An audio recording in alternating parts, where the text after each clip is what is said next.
Congressman Stuart Kaplan, former FBI, now practicing attorney. Question, was the legal process to get your phone was a search warrant? Yes, it was. All right. Now, Congressman, because I've been in that situation, I will assume the technology that's out there that the Bureau uses is called Cellbrite, and that's a software that will mirror your phone.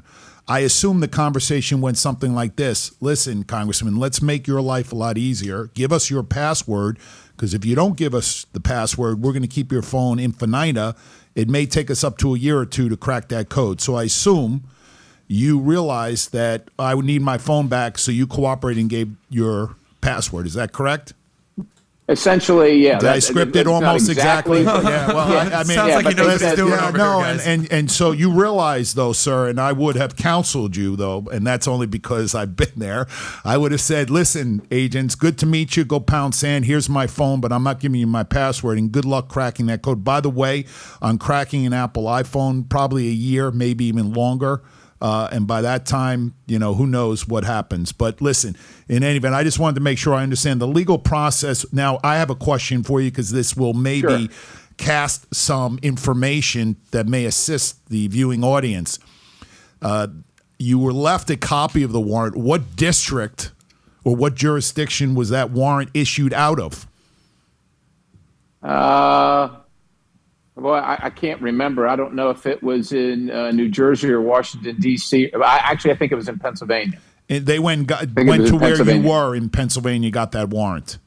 Okay, but I think so. I'm not a lawyer, so look, and I don't travel with a lawyer. I appreciate your counsel now. I wish I had taken he's for hire there, but normally they'll have a AUSA's number on it, that if your lawyer has any questions, you can contact this AUSA. I assume it was a 202 number. Someone in D.C.? Someone out of Justice, DOJ? I think so. And I guess I could have said, you know, before I hand you the phone, let me contact my attorney. No, you know? I understand that. No, and Congressman, and listen, again, because we're having open attorney-client communications at this point. Now, I'm joking, but do I understand, and this is what would begrudge me, and again, this goes to my point where I think the Bureau has really taken a bad turn here. Congressman, and by the way, you don't have to answer this. I'm making light of it because I probably already know the answer. Do I understand that prior to the agent showing up at your beautiful vacation retreat, your lawyers or you had zero contact with anybody through DOJ telling you or asking their curiosity to just sit down and talk to you about what may be in your phone? This was just off. No contact whatsoever. Yeah, so, you know. The day they showed up was the day I learned about it. Right. No, and there lies the rub with me, and I will tell you that, you know, in addressing and investigating political figures such as yourself, it goes to the highest level up to the director of the FBI. And when I say up to the director, there's got to be 20 Indian chiefs in between the director and who has to sign off on that. And that's where begrudgingly I have a problem, because so many eyes had to have seen this, and the optics and the perception is so bad and just is so distasteful that someone like yourself, who now has said, and I think I've heard you say this, I'm an open book, whatever I would say on camera or off camera is going to be the same. So I assume, Congress, if anybody had any interest in talking to you, you would have sat down and told them what you would have answered their questions.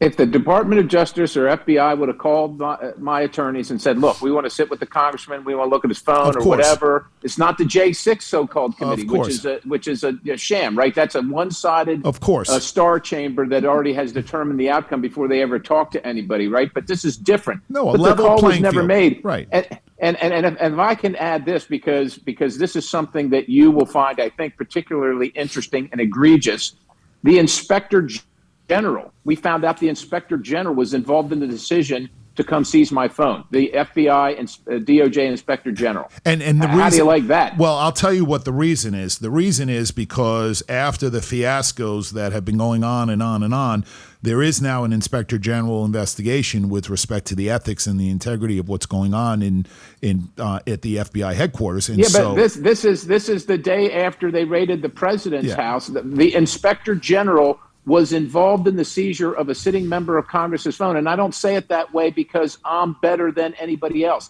I'm just Citizen Perry, right? But But at the same time, they know that there's attorney-client privilege on this phone because they know it's my personal phone, and they know I have an attorney. So says the FBI agent that I spoke to on the street.